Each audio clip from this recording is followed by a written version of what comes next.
शेतकऱ्यांच्या विविध प्रश्नांसाठी आजपासून अमोल कोल्हे आणि सुप्रिया सुळे यांच्या नेतृत्वामध्ये महाविकास आघाडीकडून शेतकरी आक्रोश मोर्चा सुरू झालेला आहे।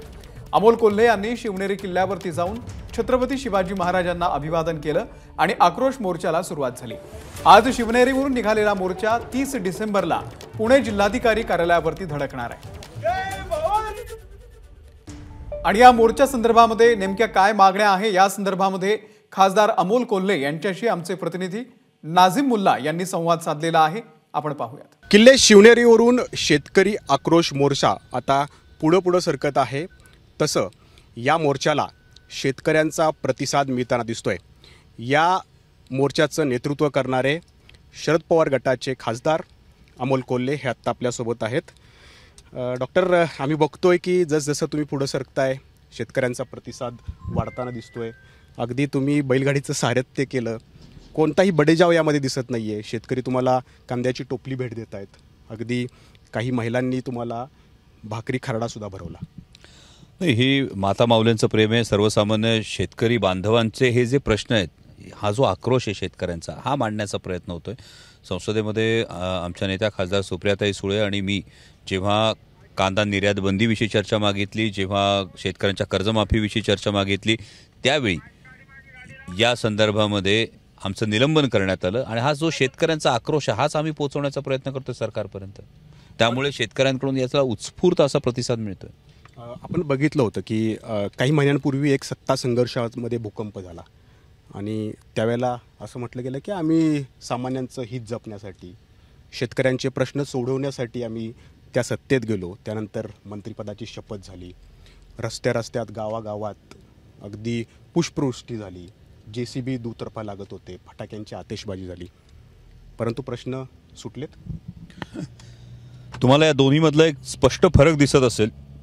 इथं कुठे JCB मधून तुम्ही म्हणालात त्या पद्धतीने सत्ता संघर्षानंतरची पुष्पवृष्टी नाही, सर्वसामान्य शेतकरी वानवळा येऊन भेट देतोय, कारण त्याचा प्रश्न आहे, त्याचा प्रश्न सुटलेला नाहीये। आज गेली 8-9 वर्ष कांद्याला बाजारभाव नाही आहेत। मधल्या काळात त्याच्यावर 40% निर्यात शुल्क लादलं, त्यानंतर आता पुन्हा कांद्यावर निर्यात बंदी लादली। सर्वसामान्य शेतकऱ्याचं कंबरडं मोडण्याचं हे काम होतंय आणि मला वाटतं की कुठलंही पद, कुठलीही सत्ता ही लोकांच्या कल्याणाचं साधन असते, ते साध्य नाही।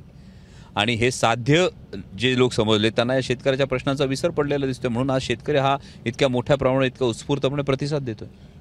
त्यांना विसर पडलाय आणि त्याच गटाचे अजित पवार अलीकडच्या काळात तुमच्यावरती खूप संतापलेत। अगदी तुम्ही हा मोर्चाची घोषणा केल्यापासून त्यांचा हा संताप जो आहे तो या ठिकाणी प्रकर्षाने दिसतोय। आणि आता हा मोर्चा आपण बघतोय की पुढे सरकत त्यांच्या गावात काटेवाडीमध्ये जाणार आहे, बारामती विधानसभेमध्ये जाणार आहे। त्या ठिकाणच्या शेतकऱ्यांची प्रश्न तुमच्यापर्यंत पोहोचले असतील। अगदी सुप्रियाताई सुद्धा या मोर्चाचं नेतृत्व पुढे करणार आहेत। काय नेमके तिथं प्रश्न आहेत जे अजित पवार सोडवू शकलेले नाही आहेत? कांदा निर्यात बंदी हा आदरणीय दादांचा हा काही व्यक्तिगत विषय नाही आहे, पण ते सरकारमधले एक अत्यंत प्रभावी मंत्री आहेत, महाराष्ट्राचे उपमुख्यमंत्री आहेत। आणि असं असताना जेव्हा कांदा निर्यात बंदी जेव्हा झाली, ही कांदा निर्यात बंदी उठवली जावी यासाठी महाराष्ट्र सरकारकडून एक जी ठाम आणि ठोस भूमिका घ्यायला पाहिजे होती, ही भूमिका घेतल्याचं अजून तरी निदर्शनास आलं नाही। मला वाटतं आता आपल्या माध्यमातून हा जो शेतकऱ्यांचा जो आक्रोश आहे, शेतकऱ्यांच्या ज्या भावना आहेत, या नक्कीच दादांसारख्या एका संवेदनशील नेतृत्वाला विचार करायला भाग पाडतील आणि कांदा निर्यात बंदी उठवण्यासाठी ते स्वतःसुद्धा तितक्याच आग्रही भूमिका घेतील अशी मला अपेक्षा आहे। त्याच पद्धतीनं स्वतः वित्त मंत्रालय हे आदरणीय दादांकडे आणि पुन्हा महाराष्ट्र सरकारचा जो एक महत्त्वाचा निर्णय झालेला आहे, या महत्त्वाच्या निर्णयामधलं एक महत्त्वाचं खातं, महत्त्वाचे मंत्री हे स्वतः आदरणीय अजितदादा आहेत। त्यामुळे दूध उत्पादक शेतकऱ्यांच्या बाबतीमध्ये म्हणजे सातत्यानं एकीकडे निसर्गाच्या अवकाळीमुळे, कधी गारपिटीमुळे, कधी दुष्काळामुळे पीक अडचणीत येते, अशावेळी सर्वसामान्य शेतकरी कुटुंबाचा दैनंदिन जो एक खर्च आहे तो भागवण्यासाठी, एक हातभार लागण्यासाठी दुग्ध व्यवसायाचा फार मोठा वाटा असतो।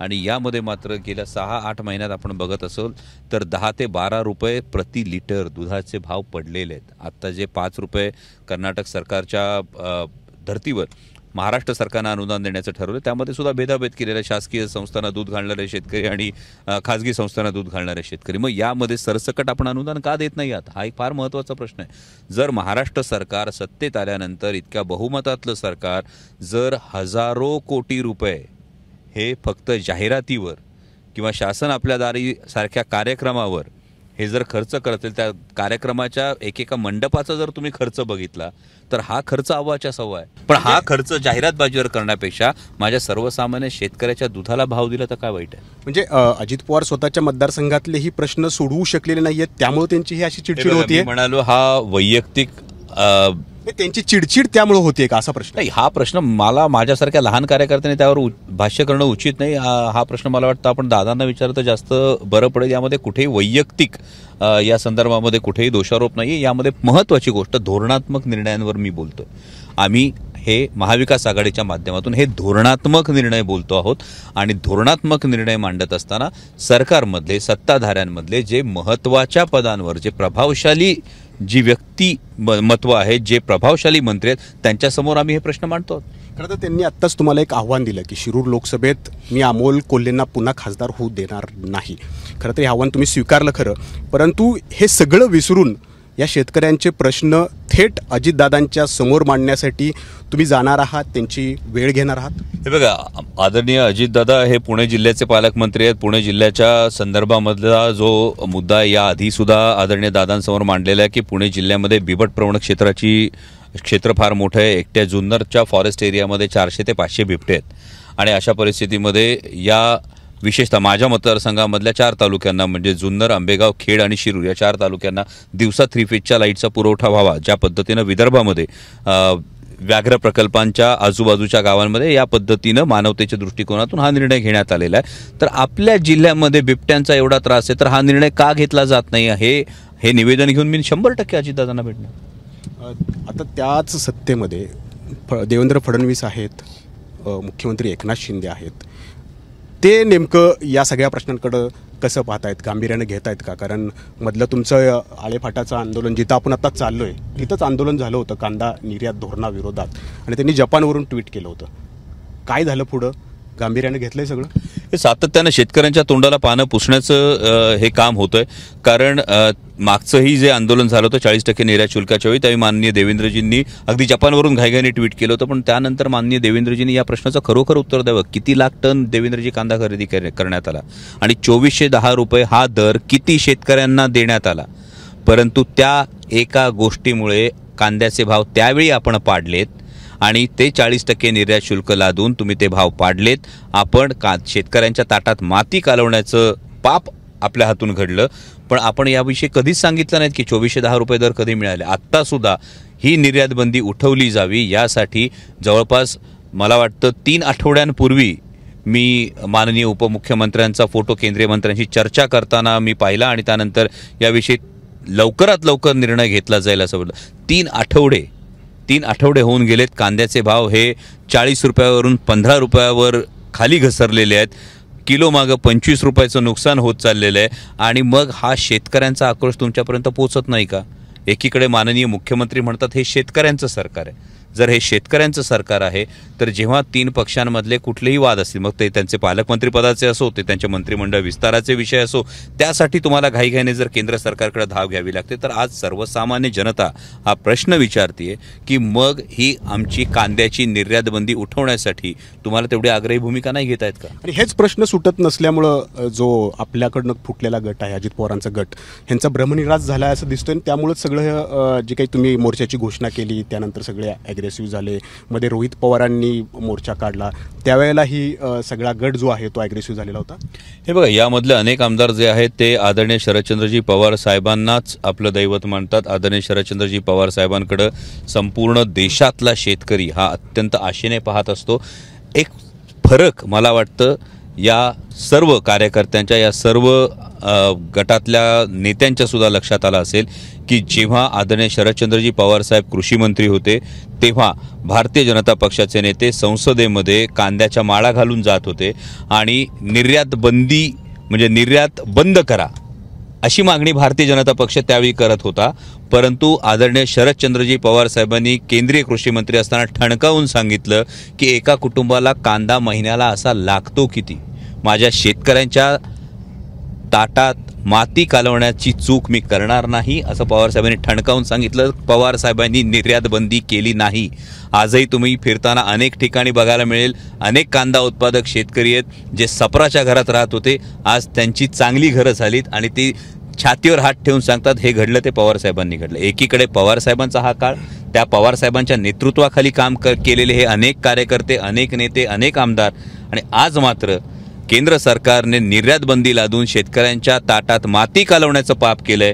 पण सांगता येईना, सहनही होईना अशी अवस्था त्यातल्या अनेकांची झाली असल्यास मला नवल वाटत नाही. खरं तर अजित पवारांनी जे आव्हान तुम्हाला दिलं ते तुम्ही स्वीकारले लोकसभेच्या अनुषंगाने. असंच एक आव्हान तुम्ही कोणतं देऊ शकताय त्यांना जे त्यांनी स्वीकारावं असं तुम्हाला वाटतंय शेतकऱ्यांच्या या प्रश्नासंदर्भातलं? अहो नाही, मी तुम्हाला वारंवार सांगतो, मी अगदी सर्वसामान्य मध्यमवर्गीय कुटुंबातला कुठंही राजकीय पार्श्वभूमी नसलेला कार्यकर्ता आहे. त्यामुळे आदरणीय दादांनी इतक्या मोठ्या नेत्यांना आव्हान दिल्यानंतर ते स्वीकारणं वगैरे इतकी अशी मी ज्याला आपण धाडसाची भाषा असं मला बोलणं उचित वाटत नाही. मी दादांना आव्हान देऊ शकत नाही, पण मी दादांना नक्कीच हात जोडून विनंती करेल की हे सर्वसामान्य शेतकऱ्यांचे प्रश्न आहेत आणि हे शेतकऱ्यांचे प्रश्न सोडवण्यासाठी आपण आग्रही भूमिका घ्यावी. इतकी वर्ष आपल्याच तोंडून आमच्यासारख्या कार्यकर्त्याने ऐकलं आहे की पिकवणाऱ्याला रास्त त्याच्या घामाचं मोल मिळालं पाहिजे, खाणाऱ्याला वाजवी दरात खाद्य त्याचं जो शेतमाल आहे तो मिळाला पाहिजे. ही वर्षानुवर्षाची आपली भूमिका ही आम्ही ऐकत आलेलो आहोत. त्यामुळे वर्षानुवर्ष शेतकऱ्याच्या पाठीशी उभी राहण्याची आपण घेतलेली ही जी भूमिका आहे त्या पुढल्या काळातही आपण याच पद्धतीने शेतकऱ्यांचे प्रश्न सोडवण्यासाठी आग्रही राहाल ही माझ्यासारखा कार्यकर्ता विनंतीच करतो. तर उपमुख्यमंत्री अजित पवार यांनी शिरूर लोकसभा जिंकून दाखवावी असं आव्हान अमोल कोल्हे यांना दिलं होतं, ते त्यांनी स्वीकारलेलं आहे. आता अमोल कोल्हे हात जोडून त्यांना एक आव्हान करतायत की अजितदादा तुम्ही शेतकऱ्यांचे प्रश्न सोडवा. अजितदादा हे आव्हान स्वीकारणार का हे वेळच ठरवेल. कॅमेरामन अमोल गवाळेसह नाजिम मुल्ला, एबीपी माझा, जुन्नर, पुणे.